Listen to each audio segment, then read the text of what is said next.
सभी विद्यार्थियों का स्वागत है। आइए अध्याय 8 पढ़ते हैं। गांव, शहर और व्यापार।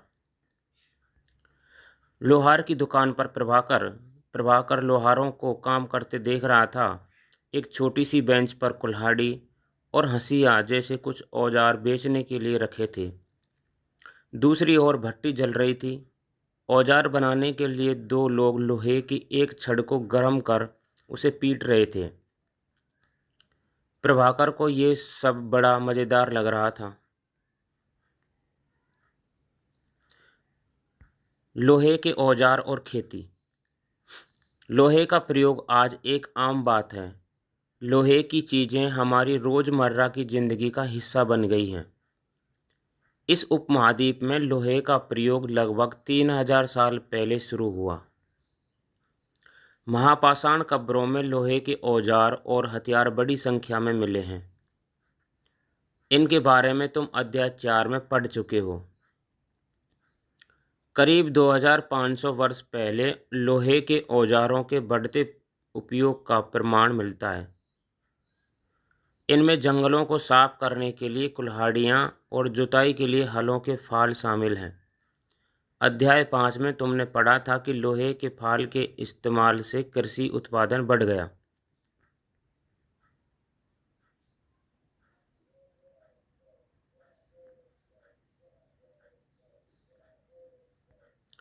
कृषि उत्पादन बढ़ाने के लिए उठाए गए अन्य कदम।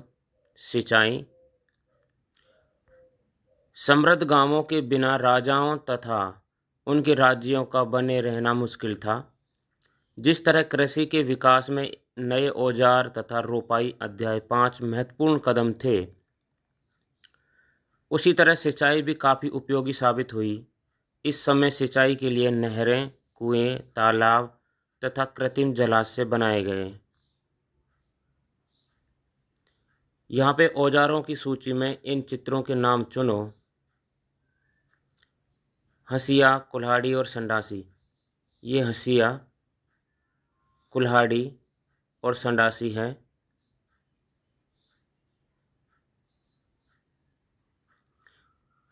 लोहे की ऐसी 5 चीज़ों की सूची बनाओ जिनका प्रयोग तुम रोज करते हो।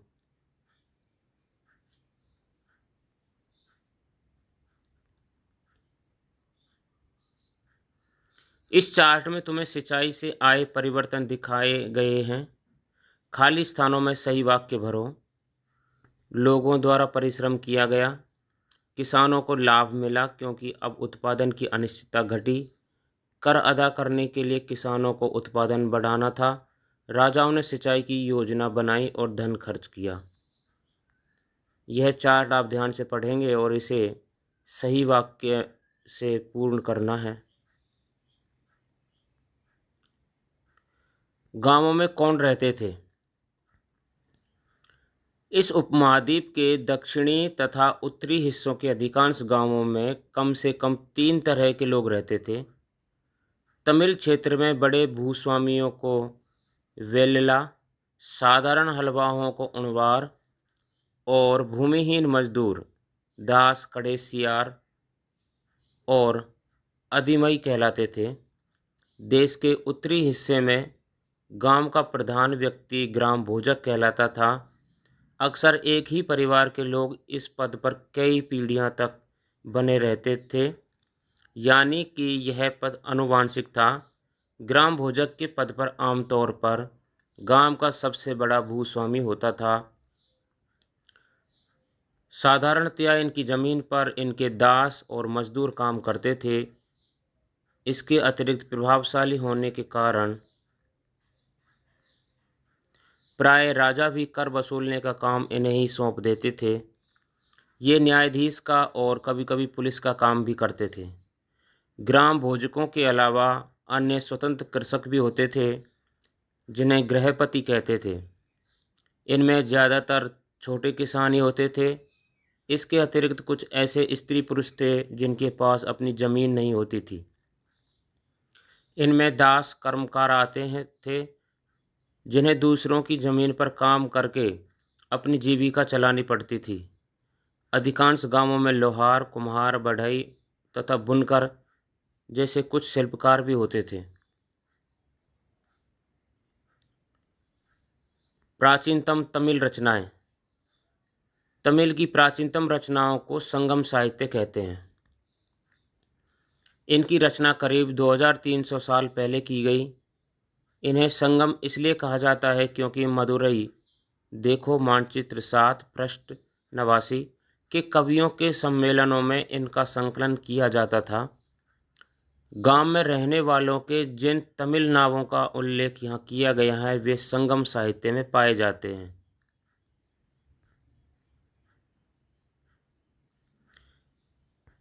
सिक्के। पुरातत्वविदों को इस युग के हजारों सिक्के मिले हैं। सबसे पुराने आहत सिक्के थे जो करीब 500 साल चले। इसका चित्र नीचे दिया गया है। चांदी या तांबे के सिक्कों पर विभिन्न आकृतियों को आहत कर बनाए जाने के कारण इन्हें आहत सिक्का कहा जाता था। आप ये जो सिक्का देख रहे हैं आहत सिक्का।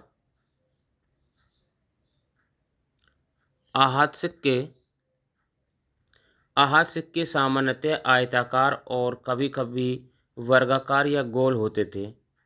ये या तो धातु की चादर को काटकर या धातु के चपटे गोलिकाओं से बनाए जाते थे।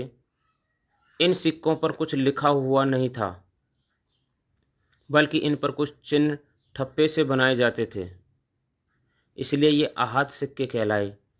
ये सिक्के उपमहाद्वीप के लगभग अधिकांश हिस्सों में पाए जाते हैं और ईसा की आरंभिक सदियों तक ये प्रचलन में रहे। विनिमय के अन्य साधन। संगम साहित्य की एक छोटी सी कविता को पढ़ो। खेतों के सफ़ेद धान गाड़ियों पर लादे जा रहे हैं, नमक के लिए लंबे लंबे रास्ते, चांदनी सी सफ़ेद रेत पर परिवार को समेटे कहीं पीछे छूट न जाएं। शहरों से नमक के सौदागरों के यूं चले जाने से सिर्फ सन्नाटा रह जाता है। समुद्र के किनारे नमक का बहुत ज़्यादा उत्पादन होता था। व्यापारी किस चीज़ से इसका विनिमय करते हैं, वे किस तरह यात्रा कर रहे हैं। नगर अनेक गतिविधियों के केंद्र। अक्सर नगर कई कारणों से महत्वपूर्ण होते थे। उदाहरण के लिए मथुरा मानचित्र 7 पृष्ठ 89 को देखो। यह 2500 साल से भी ज़्यादा समय से एक महत्वपूर्ण नगर रहा है, क्योंकि यह यातायात और व्यापार के दो मुख्य रास्तों पर स्थित था। इनमें से एक रास्ता उत्तर पश्चिम से पूर्व की ओर, दूसरा उत्तर से दक्षिण की ओर जाने वाला था। शहर के चारों ओर किलेबंदी थी। इसमें अनेक मंदिर थे। आसपास के किसान तथा पशुपालक शहर में रहने वालों के लिए भोजन जुटाते थे। मथुरा बेहतरीन मूर्तियां बनाने का केंद्र था। लगभग 2000 साल पहले मथुरा कुषाणों की दूसरी राजधानी बनी। इसके बारे में तुम आगे पढ़ोगे। मथुरा एक धार्मिक केंद्र भी रहा। यहाँ बौद्ध विहार और जैन मंदिर हैं। यह कृष्ण भक्ति का एक महत्वपूर्ण केंद्र था।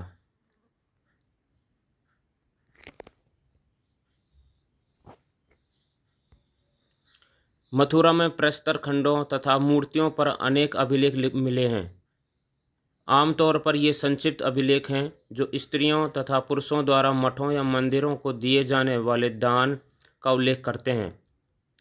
प्राय शहर के राजा रानी अधिकारी व्यापारी तथा शिल्पकार इस प्रकार के दान करते थे। उदाहरण के लिए मथुरा के अभिलेख में सुनारों, लोहारों, बुनकरों, टोकरी बुनने वालों, माला बनाने वालों तथा इत्र बनाने वालों के उल्लेख मिलते हैं। मथुरा के लोगों के व्यवसायों की एक सूची बनाओ।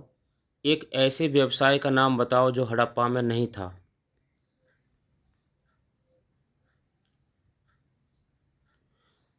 शिल्प तथा शिल्पकार। पुरास्थलों से शिल्पों के नमूने मिले हैं। इनमें मिट्टी के बहुत ही पतले और सुंदर बर्तन मिले हैं, जिन्हें उत्तरी काले चमकीले पात्र कहा जाता है क्योंकि ये ज़्यादातर उपमहाद्वीप के उत्तरी भाग में मिले हैं। ध्यान रहे कि अन्य दूसरे शिल्पों के अवशेष नहीं बचे होंगे। जैसे कि विभिन्न ग्रंथों में से हमें पता चलता है कि कपड़ों का उत्पादन बहुत महत्वपूर्ण था। उत्तर में वाराणसी और दक्षिण में मदुरई इसके प्रसिद्ध केंद्र थे। यहाँ स्त्री पुरुष दोनों काम करते थे।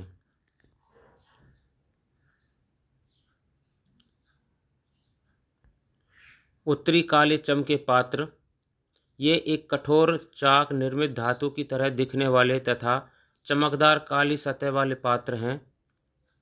इसे बनाने के लिए कुम्हार मिट्टी के बर्तनों को भट्टों पर उच्च तापमान पर रखते थे, जिनके परिणाम स्वरूप इन बर्तनों की बाहरी सतह काली हो जाती थी। इन पर एक पतली काली लेप भी लगाई जाती थी, जो इस बर्तन को शीशे जैसे चमक प्रदान करता था। अनेक शिल्पकार तथा व्यापारी अपने अपने संघ बनाने लगे थे, जिन्हें श्रेणी कहते थे। शिल्पकारों की श्रेणियों का काम प्रशिक्षण देना, कच्चा माल उपलब्ध कराना तथा तैयार माल का वितरण करना था, जबकि व्यापारियों की श्रेणियां व्यापार का संचालन करती थी। श्रेणियां बैंकों के रूप में काम करती थी, जहां लोग पैसे जमा रखते थे। इस धन का निवेश लाभ के लिए किया जाता था। उससे मिले लाभ का कुछ हिस्सा जमा करने वालों को लौटा दिया जाता था या फिर मठ आदि धार्मिक संस्थानों को दिया जाता था।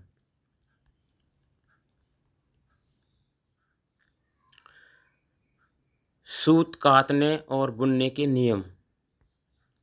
ये नियम अर्थशास्त्र के हैं। अध्याय 7 में अर्थशास्त्र का उल्लेख किया गया है। इसमें वर्णन किया गया है कि किस प्रकार एक विशेष पदाधिकारी की देखरेख में कारखानों में सूत की कताई और बुनाई की जाती थी। ऊन, पेड़ों की छाल, कपास, पटुआ तथा सन को तैयार करने के काम में विधवाओं, सक्षम अक्षम महिलाओं, भिक्षुणियों, वृद्धा वेश्याओं, राजा की अवकाश प्राप्त दासियां, सेविकाओं और अवकाश प्राप्त देवदासियों को लगाया जा सकता है। इन्हें इनके काम के और गुणवत्ता के अनुसार पारिश्रमिक देना चाहिए। जिन महिलाओं को बाहर निकलने की अनुमति नहीं है, वे अपनी दासियों को भेजकर कच्चे माल को मंगवा सकती हैं और फिर तैयार माल उन्हें भिजवा सकती हैं। वे औरतें जो कारखाने तक जा सकती हैं, उन्हें अपना माल कारखाने तक तड़के ले जाना पड़ता था, जहां उन्हें पारिश्रमिक मिलता था। इस समय माल को अच्छी तरह जांचने के लिए रोशनी रहती है। अगर निरीक्षक उस औरत की तरफ देखता है या इधर उधर की बातें करता है तो उसे सज़ा मिलनी चाहिए। अगर औरत ने अपना काम पूरा नहीं किया तो उसे जुर्माना देना होगा। इसके लिए उसका अंगूठा भी काटा जा सकता है। उन महिलाओं की सूची बनाओ जिन्हें निरीक्षक नियुक्त कर सकता था। क्या काम करने के दौरान महिलाओं को मुश्किलें झेलनी पड़ती थी?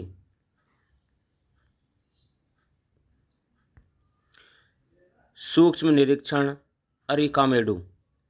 मानचित्र 7 पृष्ठ 89 में अरिकामेडु पुदुचेरी में ढूंढो। लगभग 2200 से 1900 साल पहले अरिकामेडु एक पत्तन था, जहां दूर दूर से आए जहाज़ों से सामान उतारे जाते थे। यहाँ ईंटों से बना एक ढांचा मिला है जो संभवतः गोदाम रहा हो। यहाँ भूमध्य सागरीय क्षेत्र के एम्फोरा जैसे पात्र मिले हैं। इनमें शराब या तेल जैसे तरल पदार्थ रखे जा सकते थे। इनमें दोनों तरफ से पकड़ने के लिए हत्थे लगे हैं। साथ ही यहाँ एरेटाइन जैसे मुहर लगे लाल चमकदार बर्तन भी मिले हैं। इन्हें इटली के एक शहर के नाम पर एरेटाइन पात्र के नाम से जाना जाता है। इसे मुहर लगे सांचे पर गीली चिकनी मिट्टी को दबाकर बनाया जाता था। ये अभिलेखित मिट्टी के बर्तन, कई बर्तनों पर ब्राह्मी लिपि में अभिलेख मिले हैं। प्रारंभ में तमिल भाषा के लिए इसी लिपि का प्रयोग किया जाता था, इसलिए इन्हें तमिल ब्राह्मी अभिलेख भी कहा जाता है।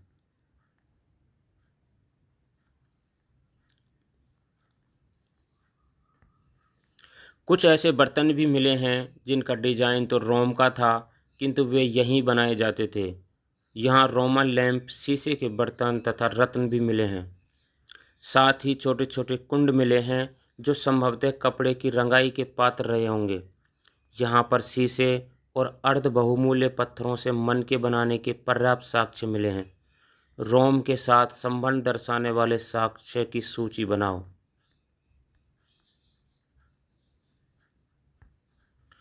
एक यूनानी नाविक द्वारा दिया गया विवरण।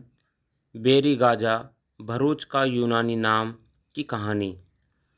बेरीगाजा की संकरी खाड़ी में समुद्र से आने वालों के लिए नाव चला पाना बहुत मुश्किल होता है। राजा के द्वारा नियुक्त कुशल और अनुभवी स्थानीय मछुआरे ही यहाँ जहाज ला सकते थे। बेरीगाजा में शराब, तांबा, टिन, शीशा, मूंगा, पुखराज, कपड़े, सोने और चांदी के सिक्कों का आयात होता था।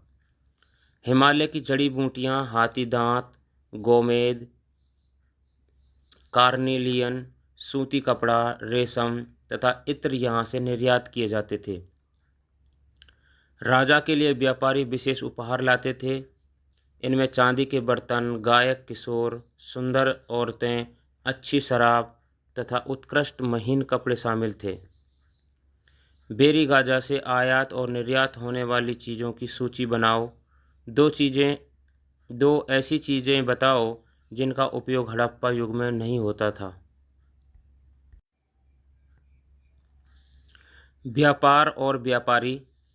तुमने उत्तरी काले पॉलिश वाले बर्तनों के बारे में पढ़ा है। ये खूबसूरत बर्तन, खास तौर से इनकी कटोरियाँ तथा थालियाँ, इस उपमहाद्वीप के अनेक पुराने स्थलों से मिले हैं। सवाल उठता है कि इन जगहों पर ये बर्तन कैसे पहुँचे होंगे। ऐसा अनुमान लगाया जाता है कि जहाँ ये बनते थे वहाँ से व्यापारी इन्हें ले जाकर अलग अलग जगहों पर बेचते थे। दक्षिण भारत सोना, मसाले, खास तौर पर काली मिर्च तथा कीमती पत्थरों के लिए प्रसिद्ध था। काली मिर्च की रोमन साम्राज्य में इतनी मांग थी कि इसे काले सोने के नाम से बुलाते थे। व्यापारी इन सामानों को समुद्री जहाज़ों और सड़कों के रास्ते रोम पहुंचाते थे। दक्षिण भारत में ऐसे अनेक रोमन सोने के सिक्के मिले हैं। इससे यह अंदाज़ा लगाया जाता है कि उन दिनों रोम के साथ बहुत अच्छा व्यापार चल रहा था। क्या तुम बता सकती हो कि ये सिक्के भारत कैसे और क्यों पहुँचे होंगे?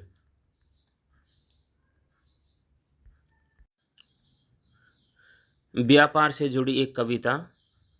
व्यापार के प्रमाण हमें संगम कविताओं में भी मिलते हैं। नीचे लिखी कविता में पूर्वी समुद्री तट पर स्थित पुहार पत्तन पर लाए जाने वाले माल का वर्णन मिलता है। समुद्री जहाज़ों पर लाए गए तेज तर्रार घोड़े, गाड़ियों पर काली मिर्च की गठरियाँ, हिमालय से मिले रत्न और सोना, दक्षिण की पहाड़ियों से चंदन की लकड़ियाँ, दक्षिणी सागर के मोती और पूर्वी सागर के मूंगे, गंगा और कावेरी की फसलें, श्रीलंका से लाए खाद्यान्न, म्यांमार के बने मिट्टी के बर्तन और दुर्लभ कीमती आयात। कविता में उल्लेखित चीज़ों की एक सूची बनाओ। क्या तुम बता सकती हो कि इन चीज़ों का उपयोग किस लिए किया जाता होगा?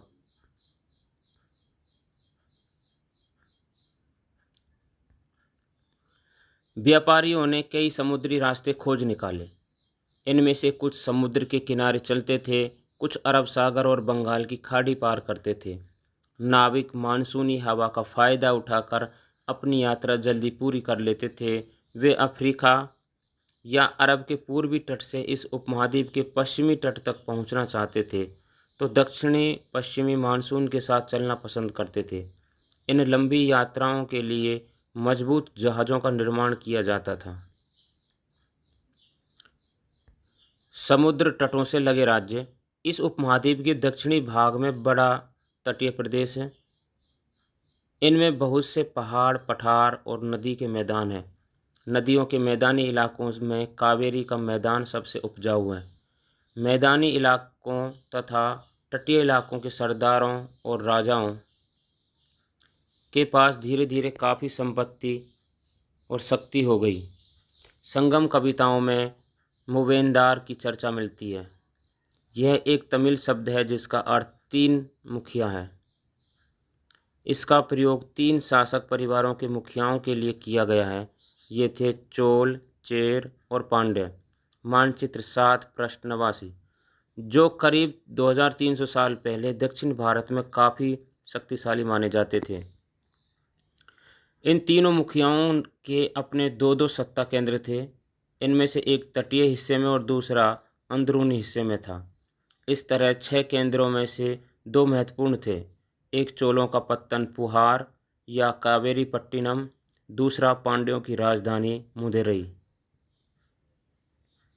मदुरई।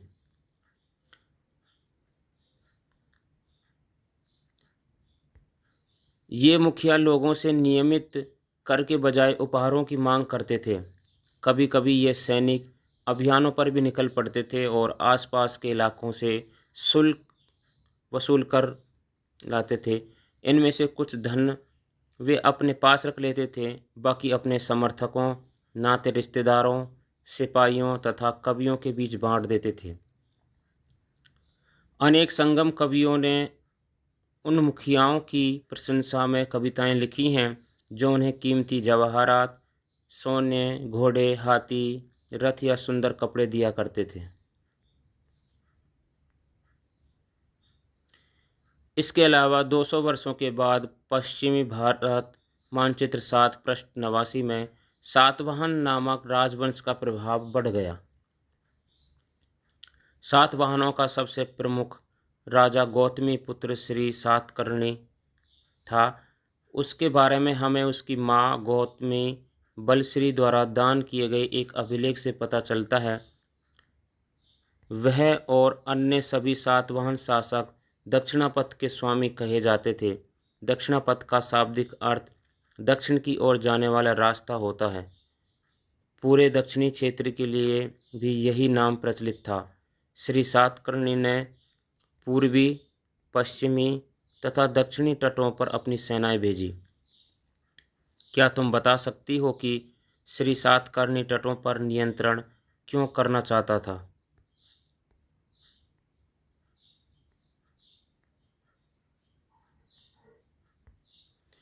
रेशम मार्ग और कुषाण।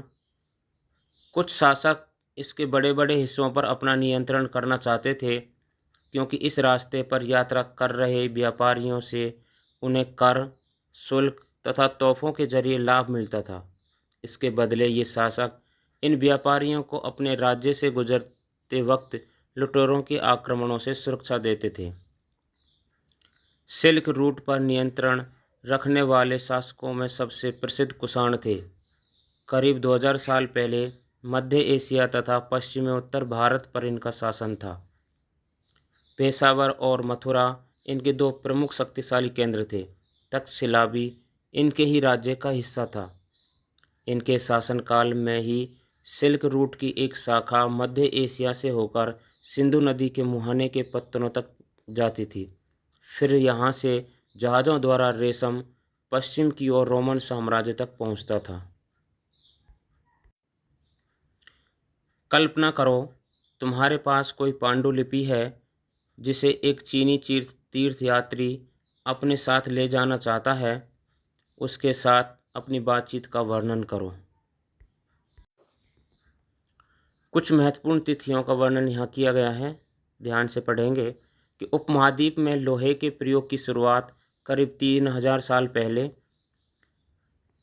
लोहे के प्रयोग में बढ़ोतरी नगर आहत सिक्के करीब 2500 साल पहले, संगम साहित्य की रचना की शुरुआत करीब 2300 साल पहले, अरिकामेडु का पत्तन करीब 2200 तथा 1900 साल पहले, रेशम बनाने की कला की खोज लगभग 7000 साल पहले, चोल, चेर तथा पांड्य लगभग 2300 साल पूर्व, रोमन साम्राज्य में रेशम की बढ़ती मांग लगभग 2000 साल पहले, कुषाण शासक कनिष्क लगभग 1900 साल पहले, फासियन का भारत आगमन लगभग 1600 वर्ष पहले, स्वान की भारत यात्रा, अपार की शिव स्तुति की रचना लगभग 1400 साल पहले।